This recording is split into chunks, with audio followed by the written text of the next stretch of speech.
What I've been talking about, partner, review what I've been talking. So anyway, since this is a group of very talented Filipinos, palakpakan! Who was enthusiastic ang hindi lumingon sa pinanggalingan? It started with 6 OFWs, all with skills and dreams, hopes and plans for a better future while knowing they can do even more.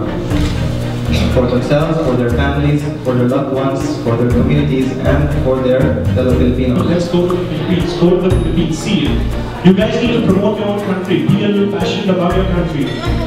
I have people working with me in the office and work with a lot of Filipinos, but no one tells me, they just tell me about Paris and Rome. For the past 12 months, ang Pro-Life po ay tumutulong sa mga OFWs upang makakuha nila ang kanilang mga mitigis sa pagpunta dito sa UAE. But we never imagined that for 1 year, this is the result of Pro-Life. Look around here! Look around here! Pro-Life! Your partner to success!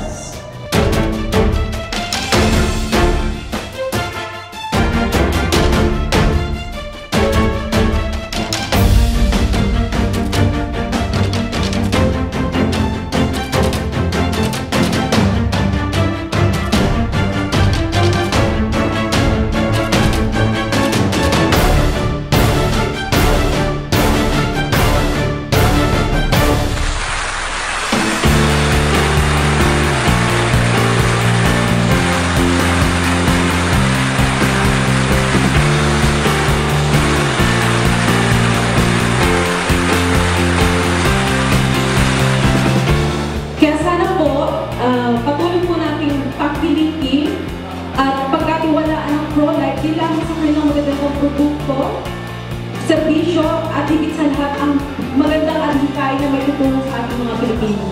Ang luckily po, natapos po namin after 2 years na ginawa yung aming trabaho. Nag-start po tayo August 8, 2013. So, we are thankful at nagkaroon na po tayo. Pro-Life, 1 taon ka na.